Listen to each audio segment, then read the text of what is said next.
انتہائی عزت و تکریم کے لائق بزرگوں، قابل صد احترام بھائیوں اور دوستوں، یاد رکھیے گا کہ انسان کے اندر اللہ تعالیٰ نے خواہشات رکھی ہیں۔ اس کا دل، اس کا نفس، اس کی طبیعت خواہش کرتی ہے۔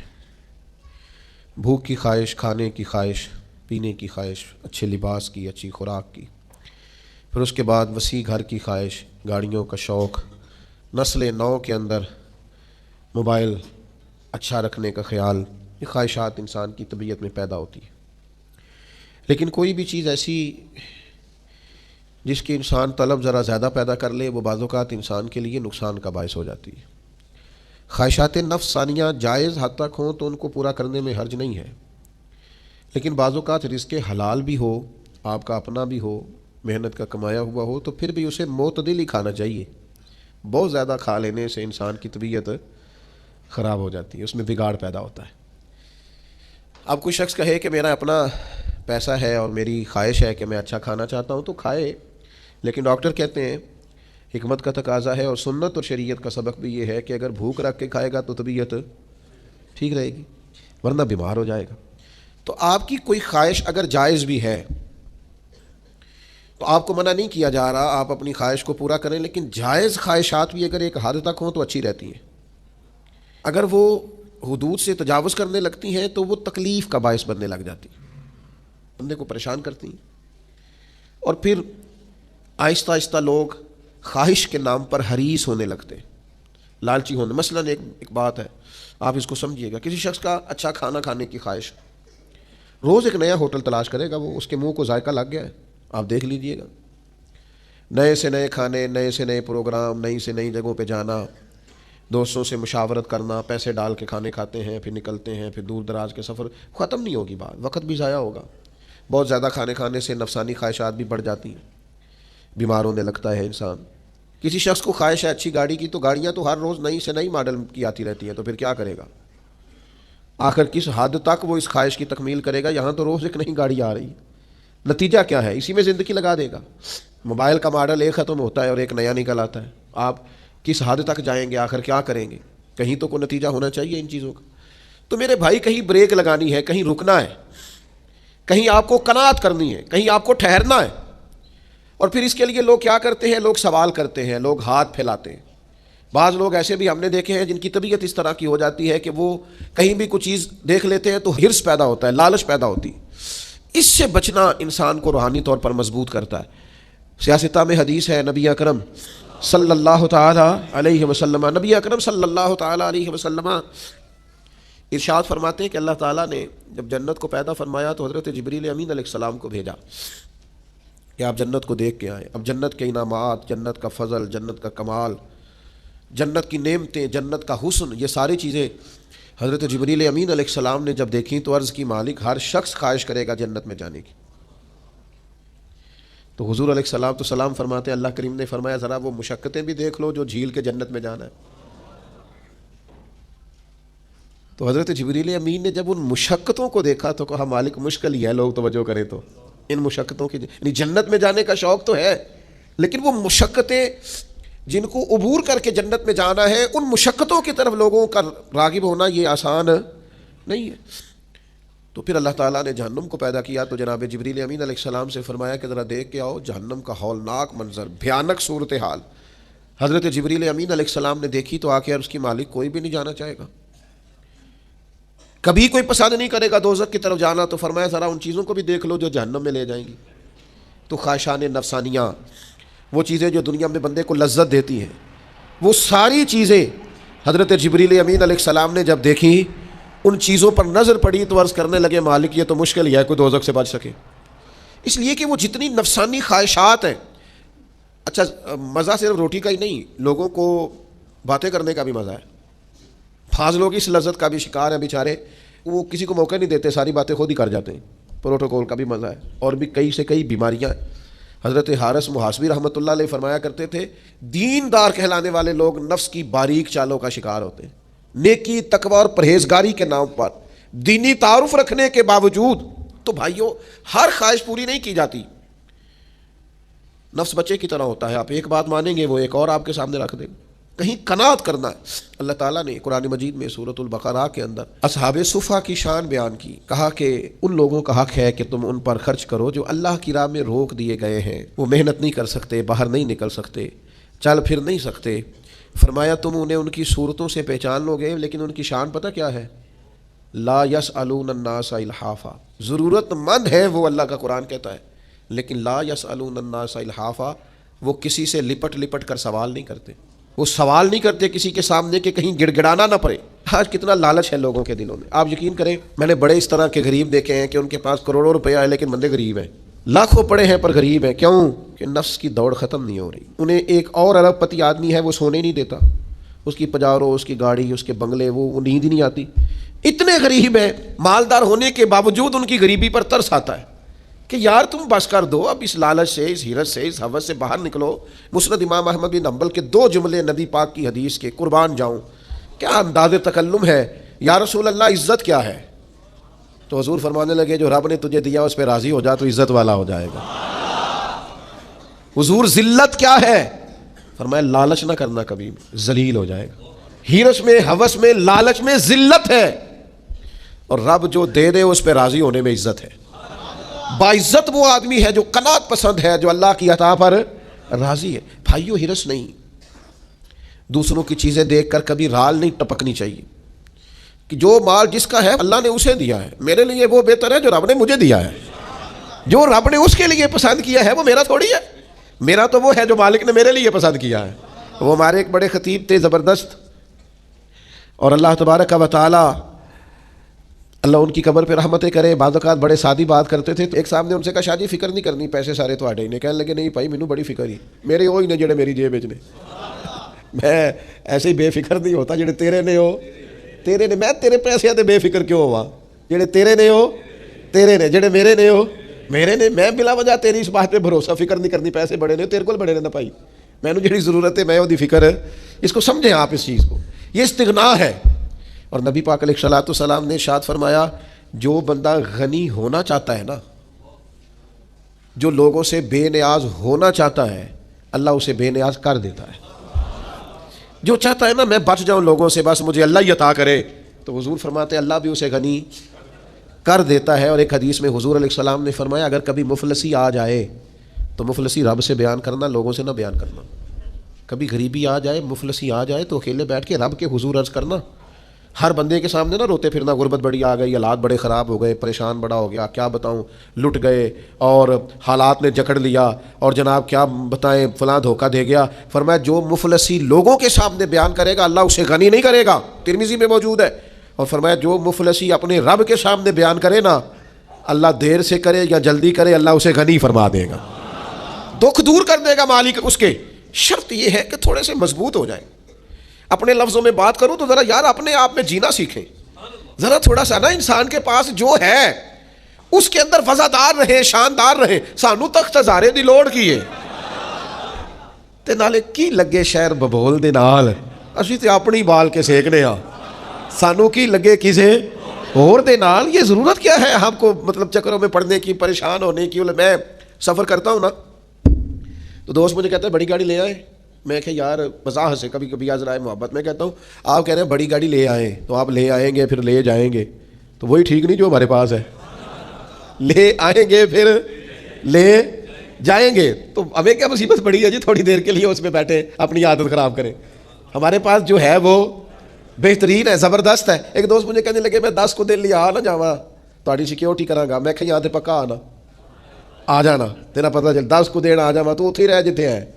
اس کا کیا مطلب ہوا؟ یہاں تو آ جانا سمجھ آ رہی ہے ابھی تو آپ کے پاس جو ہے، جو لطف ہے۔ اب تو یہ ادارہ اللہ کے فضل سے بڑے عرصے میں وسیع ہو جائے گا، مزید برکت ہو جائے گی۔ جو دوست شروع سے ہمیں جانتے ہیں، ہماری مسجد بڑی چھوٹی تھی، تو ایک دفعہ ایک صاحب آ گئے مجھے کہنے لگے وہ ایک بہت بڑی مسجد ہے آپ کو وہاں نہ لے جائیں۔ میں کہ کیوں جی وجہ؟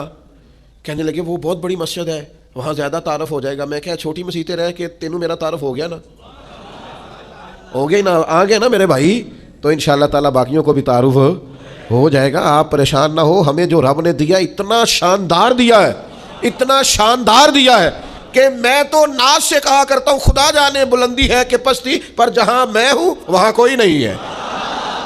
خدا جانے یہ بلندی ہے کہ پستی پر جہاں میں ہوں وہاں کوئی نہیں ہے. اس لیے بھائی آپ قناعت پسند بنے، جو ہے اس کی کیا ہی بات ہے. میرے والد صاحب بظاہر انگوٹھا چھاپ تھے، تو میری والدہ نے ایک دفعہ مثال دی کسی کے بچوں کی، وہ فلانے دے بچے اتنے پہنچ گئے نے، تو میرے ابا جی فرمانے خبردار میرے بچیاں کسی دے بچیاں دی مثال نہیں دینی، میرے بچے احساس کمتری کا شکار ہو جائے کہ خبردار. فرمایا میرے بال سارا نالوں چنگے نے. ہم انہیں مجبور کریں کہ گلی محلے کے بچوں کو دیکھ کے تو یہ بیچارے پریشان ہوتے پھرے کہ اوہو کتنے پہنچ گئے نے، تیسی کتنے رہ گئے. خبردار، جہاں ہے سب سے بہتر ہے.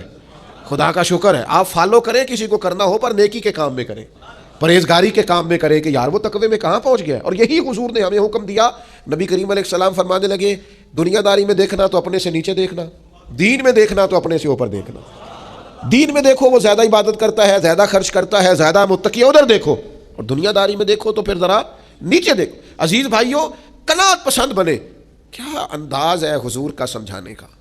یعنی ایک مبارک مجھے میرا بھائی دے رہا ہے، ایک مبارک مجھے میرا شاگرد دے رہا ہے، ایک مبارک مجھے میرا کوئی استاد دیتا ہے، اس میں مزہ ہی اور ہے.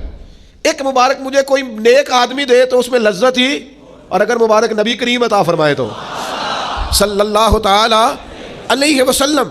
اگر حضور مبارک دیں تو امام طبرانی لکھتے ہیں، امام ترمذی لکھتے ہیں، حضرت فضالہ رضی اللہ تعالیٰ عنہ حدیث کے راوی ہے، حضور فرمانے لگے اسے مبارک ہو جسے اللہ نے اسلام کی ہدایت عطا فرمائی، پھر اس کی ضرورت کے مطابق روزی عطا کی، اور پھر اس روزی پر اللہ نے اسے قناعت بھی عطا فرمائی.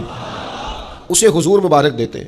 فرمایا تمہیں مبارک ہو کہ تمہیں اسلام کی ہدایت ملی ہے، ضرورت کے مطابق روزی ملی ہے، اور روزی پر قناعت ملی ہے، تمہارے اندر ٹھہراؤ ہے، حوصلہ ہے، صبر ہے. بھائیو بے چین نہ رہا کریں. آپ کسی کا مال دیکھیں گے پریشان ہو جائیں گے، آپ کسی شخص کا گھر بار بار دیکھیں گے تو آپ الجھ جائیں گے. آپ کے پاس جو ہے وہ سب سے بہتر ہے یار. آپ کو اللہ نے جو عطا کیا ہے وہ ساری دنیا سے اچھا عطا کیا ہے. اور پھر خدا را کبھی کسی بندے کے، میرے صاحب قبلہ عالم رحمۃ اللہ علیہ ہمیں فرمایا کرتے تھے کہ دین کے لیے بھی کسی سے کسی چیز کا مطالبہ کرنا تو وہ بھی لپٹ لپٹ کے نہیں کرنا. یہ کام ہے نا، میرے دوستوں کا مجھ سے شکوہ ہے کہ اگر آپ چاہیں تو بڑی جلدی بھی ہو سکتا ہے، اور اس میں کوئی شک نہیں، مجھے امید ہے. لیکن جو اپنے مزاج ہے اس مزاج کا سودا نہیں کرنا چاہتے، جو اپنی طبیعت ہے اس طبیعت سے باہر نہیں جانا چاہتے. جو جہاں ہے نا وہ مطلب آپ یقین کریں کہ بڑی پرانی بات ہے. اب تو میرے بال سفید ہو رہے ہیں تو اب تھوڑی میری طبیعت ٹھنڈی ہو گئی ہے. بعض معاملات میں بڑا جلالی ہوتا تھا کسی زمانے، تو اس وقت یہ 5,000 کا نوٹ نیا نیا آیا تھا. تو ایک صاحب نے نا مسجد کے لیے 5,000 روپیہ دیا، تو پہلے کھولا پھر سیدھا کیا، اور سیدھا کر کے نا اس نے ایسے کر کے کوئی 10-15 لوگ بیٹھے تھے تو کہا صاحب مسیت لی رکھ لو. تو میں ایک 5,000 اور کولوں کڈیا نال لایا، میں کہ تسی رکھ لو تمہیں زیادہ لوڑ ہے. کہنے لگے یہ کہڑا سٹائل ہے؟ میں کہا جہاں تہاڈا سٹائل سی نا دینے دا، یہ وہ جواب ہے. آپ کو پتہ نہیں ہے یہ اللہ کے گھر میں آپ دے رہے ہیں، آپ جانتے نہیں ہماری طبیعت کو، آپ کو پتہ نہیں ہمارا کیا آپ کا انداز ہے. یہ اللہ کے راستے میں آپ دے رہے ہیں، جائیں جا کے کہیں اور دے لیں، سانو تخت ہزارے دی لوڑ کی ہے. تو عزیز بھائی آپ قناعت کریں، آپ صبر کریں، آپ حوصلہ کریں، آپ تھوڑا ٹھہریں. جو آپ کا نصیب ہے کہیں جا سکتا، کوئی لے جا سکتا. تو مسئلہ کیا ہے جب اللہ کے خزانے بھرے ہوئے ہیں، اور جب ہمارا دعویٰ ہے کہ کون دیتا ہے، دینے کو منہ چاہیے، دینے والا ہے سچا ہمارا نبی. اور جب ہمارا دعویٰ یہ ہے کہ نبی پاک سے قطرہ مانگو نا کبھی قطرہ. میں نے ایک بار کہا تھا میری جھولی خالی ہے، پھر انہوں نے اتنا دیا کہ مجھ سے سنبھالا نہ گیا. تو پھر آپ یہ کیا مطلب، ایک طرف آپ کہتے ہیں میں حضور کا مانگتا ہوں، اور دوسری طرف آپ کی رال ٹپکتی ہے کسی کا مال دے کے. اس کا معنی کیا ہوا؟ تھوڑا رکے یار. یہ ان حدیثوں کو نچوڑے نا، اگر آپ ان روایات کا رس نکالیں تو پوری زندگی آپ کی میٹھی ٹھنڈی اور خوشبودار ہو جائے. کبھی آپ ان کا خلاصہ اپنی زندگی میں نافذ کریں. اس حدیث کو امام ابو داؤد رحمۃ اللہ علیہ نے جید اسناد کے ساتھ روایت کیا ہے. امام مسلم کی شرائط پہ حدیث پوری اترتی ہے. حضرت ثوبان بن مالک رضی اللہ تعالیٰ عنہ ارشاد فرماتے ہیں نبی پاک علیہ الصلوۃ والسلام نے فرمایا صرف ایک چیز کی ضمانت مجھے دے دو، میں تمہیں جنت کی ضمانت دیتا ہوں.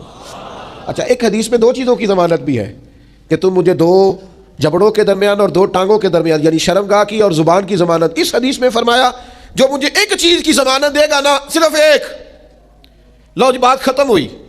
زیادہ ہی محبوب نے کمال کر دیا. فرمایا جو ایک چیز کی ضمانت دے میں جنت کی ضمانت دیتا ہوں. یا رسول اللہ وہ کیا؟ فرمایا تم مجھے ضمانت دو کہ کسی دنیا دار سے سوال نہیں کرو گے. دو مجھے ضمانت، کسی مالدار دنیا دار سے سوال نہیں کرو گے. تم مجھے اس کی ضمانت دے دو، میں تمہیں جنت کی ضمانت دیتا ہوں۔ حضرت صوبان ابن مالک رضی اللہ تعالیٰ عنہ فرماتے اللہ کی قسم، اللہ کی قسم دوبارہ زندگی میں کبھی کسی سے سوال نہیں کیا۔ تھوڑا سا نا قناعت پسند ہو، وہ جو تھوڑے تھوڑے مسائل ہمارے نا پرانے بزرگ جو ہوتے تھے نا، پرانے بزرگ، آپ میں سے ڈھیر سارے لوگ، ابھی زیادہ وقت نہیں گزرا، وہ سلوکے پہنتے تھے، بنیان جہاں لوگ آج پہنتے ہیں نا، سلوکے پہنتے تھے۔ میرے دادا جی، ابا جی، نانا جی، میں نے اپنے بزرگوں اور پھر علاقے میں بھی میں نے بزرگوں کو دیکھا۔ ایک بزرگ کو میں نے دیکھا سلوکے کی جیبیں زیادہ ہوتی تھیں، تو ان سے کہا جیبیں زیادہ کیوں ہے؟ کہنے لگے تھوڑی سی زمین ہے، تھوڑی سی آمدن ہوتی ہے، تو میں نہ پھر سلوکے میں جیبوں میں تقسیم کر لیتا ہوں کہ یہ اتنی سی رقم اگلے بیج کے لیے رکھ لی ہے، یہ رقم گھر کے خرچے کے لیے رکھ لی ہے، یہ سلوکے کی تیسری جیب میں نے تھوڑی سی رقم غریبوں مسکینوں کے لیے رکھ لی ہے۔ تو ایک اور بڑا میٹھا جا کام کہنے لگے چوتھی رکھیے کدے لئی؟ تیاں تیانیاں لئی۔ ہوئے ہوئے اس سادگی پہ کوئی مر ہی جائے کیوں نہ، اے نہ تھی بیٹیوں نے آنا ہے، بہنوں نے آنا ہے۔ اور وہ لوگ جب پیسے نکالتے تھے تھوڑے تھوڑے تو بادشاہ نظر آتے تھے، بادشاہ۔ مالی طور پر زیادہ مضبوط لوگ نہیں ہوتے تھے، لیکن نفسانی خواہشات تھوڑی، دائرہ کار تھوڑا، اور ہرس، ہوس، لالچ، طمع، اس سے مبرہ لوگ، جو اللہ نے دیا اس میں مطمئن، سیلف میڈ۔ آپ میں کیسے بتاؤں کہ دور ایسا آ گیا ہے، لوگ، آپ ناراض نہ ہو جائیں مجھ سے، تو طریقہ یہ ہے کہ جی میں نے جی لوگوں کے پیسوں پہ کاروبار کرنا ہے، یہ باقاعدہ ٹرینڈ چلتا ہے۔ اس سے پیسے لے لیے، پھر کچھ دن استعمال کیے، جب اس نے مانگے تو اس سے لے کے اس کو دے دیے، پھر اس نے مانگے تو پھر کسی تیسرے سے لے کے دوسرے کو دے دیے، پھر تیسرے نے جب سوال کیا تو اس سے لے کے، یہ ڈھیر سارے لوگوں کو پتہ ہے اس بات کا۔ تو کیا کر رہے ہیں؟ یہ کاروبار ہو رہا ہے جی، یہ تجارت ہو رہی ہے۔ یہ آپ کیا کر رہے ہیں؟ لوگوں کے پیسوں پہ کمائی کرنی۔ آپ نے کوئی کمائی نہیں کرنی، اللہ نہ کرے آپ رسوا ہو جائیں گے، یہ تکلیف دے گی۔ جس دن یہ بات کھلے گی اس دن آپ کے لیے تکلیف کا باعث ہوگی۔ جب لوگوں کو پتہ چلے گا پھر آپ کا اعتماد خراب ہو جائے گا، پھر آپ کا وہ جو وقار کا اور بھرم کا جو اللہ تعالیٰ نے ایک نظم بنایا وہ ٹوٹ جائے گا۔ ایسا کیوں کریں ہم؟ کیا ضرورت ہے؟ آپ کے پاس جو ہے اس میں مطمئن رہنا شروع کریں، جو ہے اس پر قناعت کریں۔ قناعت میں عزت ہے، قناعت میں بردباری ہے۔ میرے بھائیوں، زیادہ خواہشات ہی نہیں، تھوڑا سا محدود سا دائرہ کار۔ وہ لوگ کتنے پیارے ہوتے تھے، دو جوڑوں میں خوش رہتے تھے۔ وہ کتنے حسین لوگ ہوتے تھے جن کی محدود زندگی تھی، اس کے اندر وہ مطمئن رہتے تھے۔ اب تو میرے بھائی لوگوں سے ڈیسائیڈ ہی نہیں ہوتا، الماری میں کپڑے اتنے لٹکے ہیں کون سا پہننا ہے، جوتے اتنے پڑے ہیں آج کون سا پہنوں، ڈیسائیڈ ہی نہیں ہوتا۔ اور پھر سارا میک اپ کرنے کے بعد بھی مطمئن نہیں ہے کہ میں اچھا لگ رہا ہوں کہ نہیں لگ رہا، اے ٹھیک ہے کہ نہیں، اے ٹھیک ہے کہ نہیں۔ او بھائی تو بالکل ہی ٹھیک نہیں، تیرے کو سامان ہی زیادہ ہے۔ یہ تھوڑا سا اگر کم ہو اور تیرا دائرہ کار ذرا محدود ہو تو تیرے لیے آسان ہو جائے۔ دیکھو نا نبی کریم علیہ السلام نے کیا بیان فرمایا۔ حضرت سہل بن سعد رضی اللہ تعالیٰ عنہ حدیث کے راوی ہیں، ارشاد فرماتے ہیں کہ حضرت جبریل امین علیہ السلام حضور کی بارگاہ میں آئے اور آ کے عرض کی کہ اللہ کے رسول صلی اللہ تعالیٰ علیہ وسلم میں عرض کروں آپ کی خدمت میں کہ مومن کی عزت کیا ہے؟ تو حضور نے فرمایا جبریل بتائیے۔ تو عرض کرنے لگے یا رسول اللہ مومن کی عظمت تہجد پڑھنے میں ہے اور اس کی عزت لوگوں سے بے نیاز ہو جانے میں ہے۔ لوگوں کے مال پر کبھی بھی توجہ، یہ اس کی عزت ہے۔ اور اگر ساتھ عظمت بھی چاہتا ہے پھر جب دنیا سوئی ہو تو اپنے رب کے حضور تہجد کے لیے کھڑا ہو جائے، پھر عزت بھی ہو گئی اور ساتھ عظمت بھی نصیب ہو گئی۔ مانا کیا ہے؟ مانا کیا؟ لوگوں کی طرف جھکاؤ کی بجائے اپنا جھکاؤ اللہ کی جانب کرے، لوگوں کی طرف دیکھنے کی بجائے اپنی توجہ اپنے مالک کی طرف کرے۔ جب ہم چھوٹے ہوتے تھے تو کچھ لوگ نا کہانیوں میں زندہ رہتے تھے، بڑے بڑے کہانیاں سنایا کرتے تھے، اور کہانیوں میں ایک کہانی کا مرکزی نقطہ یہ ہوتا تھا کہ خزانہ مل گیا فلانے کو، تو یہ خزانہ بڑی نعمت تھا۔ پھر وہ کہانیاں ہی بچوں کے خواب بھی بن گئیں۔ وہ بعض ایسے بھی تھے نادان جو محنت کرنے کی بجائے کسی خزانے کے چکر میں پڑ گئے کہ کہیں سے کوئی خزانہ ہی ہاتھ لگ جائے، میں سویرے اٹھوں اور جناب میرے نہ بس تکیے کے نیچے نہ خزانہ ہی خزانہ ہو، میں بس جا رہا ہوں تو میری گاڑی سے کوئی چیز ٹکرائے اور میں اتروں تو خزانہ ہی خزانہ ہو۔ وہ چونکہ کہانیوں میں خزانہ تھا، باتوں میں تھا، تو وہ باتیں خیال بن کے طبیعتوں پہ جم گئی۔ تو خزانہ تلاش کرتے ہیں لوگ، خزانہ ڈھونڈتے ہیں لوگ، خزانے کی طلب کرتے ہیں، چاہتے ہیں خزانہ ہاتھ آ جائے۔ اور خزانے کی جو عرف عام میں تشریح ہے وہ یہ ہے کہ اب خزانہ ہاتھ آ گیا، اب بھائی ختم ہو گئی بات، اب کوئی ضرورت ہی نہیں بچی۔ اور لوگ بطور تنقید بھی ایک بات کرتے، پتہ نہیں اس کے ہاتھ کون سا خزانہ آ گیا ہے۔ تو خزانہ یہ ہے کہ اب ختم ہو گئی، اب یہ سب سے امیر شخص ہے، تو بھائی خزانہ ہی نہ بتا دیں آج آپ کو خزانہ کیا ہے؟ اور خزانہ سارے ہی پا سکتے ہیں تھوڑی جدوجہد کریں تو، خزانے کے قریب جا سکتے ہیں۔ امام بہقی نے، حافظ منذری نے حدیث نقل کی ہے، حدیث کے راوی حضرت جابر ابن عبداللہ رضی اللہ تعالیٰ عنہ ہے۔ حضرت جابر ابن عبداللہ رضی اللہ تعالیٰ عنہ فرماتے ہیں نبی کریم علیہ السلام نے فرمایا قناعت ایک ایسا خزانہ ہے جو کبھی ختم ہی نہیں ہوگا، ہمیشہ تمہارے پاس ہی رہے گا۔ اتنا بڑا خزانہ ہے قناعت، جو تمہارے پاس ہے اس پہ راضی ہو جاؤ، یہ وہ خزانہ ہے، حضور فرماتے ہیں کبھی ختم ہوگا ہی نہیں۔ تمہارے پاس ہمیشہ فراوانی رہے گی، وسعت رہے گی، تمہارے پاس بہت کچھ رہے گا، شرط یہ ہے کہ تم قناعت اختیار کرو۔ جوانوں سے اور خواتین سے بالخصوص یہ گزارش ہے کہ زندگی کو نہ قناعت والا بنائے۔ آپ اس چکر سے نکل آئیں کہ فلاں کے پاس یہ آ گیا، فلانا دیکھے کہاں پہنچ گیا، یہ نفس کی دوڑ ہے، یہ کبھی ختم سہ نفل نمازاں پڑھیاں ظالم نفس نہیں مردہ، تے بانج فقیروں کسے نہیں ماریا، اے ہوئی چور اندر دا۔ آپ مجھ سے ناراض نہ ہو، ہمارے اسا فرمایا کرتے تھے کہ میری طرح کے، یعنی میری طرح کے لوگ جو بظاہر پگڑیوں میں، جبوں میں اور دینی لباس میں نظر آتے ہیں، فرماتے ہیں ان کے لیے بھی بڑا ضروری ہے کہ ان کا باطن قناعت پسند ہو۔ اگر کہیں باطن کے اندر ہرس ہے، ہوس ہے، لالچ ہے، تو جتنا مرضی بڑا جبہ پہنا ہوا ہو، جتنی مرضی اونچی کرسی پہ بیٹھا ہوا ہو، نتیجہ کچھ نکلنے والا نہیں ہے۔ دینی معاملات کو لے کر بھی لوگ دنیا چاہتے ہیں، کوئی وظیفہ بتائیں رزق میں برکت کا، اور میں نے کہا تو رب کی رضا کا وظیفہ کیوں نہیں پوچھتا؟ کوئی وظیفہ بتائیں قرض اترنے کا، پوچھ یہ بھی، پر تو اللہ کی رحمت حاصل کرنے کا وظیفہ کیوں نہیں پوچھتا؟ اپنی طبیعت کے اندر اس بات کو جاگزیں کریں کہ ہم نے قناعت پیدا کرنی ہے، ہم نے قناعت پسند رہنا ہے۔ اور پھر حضرت شفیق بلخی رحمۃ اللہ تعالیٰ علیہ سے ایک شخص نے آ کے کہا تھا، حضور میں بے چین بڑا رہتا ہوں، بے قراری بڑی ہے، اضطراب بڑا ہے، دل بڑا پریشان رہتا ہے۔ حضرت شفیق بلخی رحمۃ اللہ علیہ فرمانے لگے، ایک چیز ہے جو بندے کو راحت میں مبتلا کرتی ہے، اس کے وجود کو ٹھنڈا کر دیتی ہے، وہ کیا ہے؟ کہا وہ قناعت ہے۔ لالچ چھوڑ دے تھوڑا سا نا۔ میں کیسے آپ کی خدمت میں عرض کروں کہ بعض لوگ اس لالچ کی وجہ سے اپنے بچوں کو وقت نہیں دے پاتے، اپنے بیمار ماں باپ کو ٹائم نہیں دے پاتے، اس لالچ اور ہرس اور ہوس کی وجہ سے ڈھیر ساری دشمنیاں مول لے لیتے ہیں۔ اور جب یہ لالچ اور ہرس ہوس بڑھ جاتا ہے، پھر لوگ کسی شخص سے ڈیلنگ نہیں کرتے، وہ پیسوں سے ڈیل کرتے ہیں، وہ دیکھتے ہیں میں فلاں آدمی سے کیسے نفع اٹھا سکتا ہوں۔ مومن کی جو ایک خوبصورت روحانی، مانوی اور حسین زندگی ہوتی ہے، وہ اس زندگی کا لطف نہیں پا پاتے۔ کیوں؟ اس لیے کہ ہر چیز کو پیسوں میں تولتے ہیں، ہر چیز کو شہرت میں تولتے ہیں، ہر چیز کو خود پسندی میں، تعریف میں تولتے ہیں۔ تو کریں، محنت کریں، جد و جہد کریں، آگے بڑھیں، لیکن قناعت والی زندگی اختیار کریں، ہرس ہوس لالچ سے بچیں۔ اللہ سمجھنے کی توفیق دے۔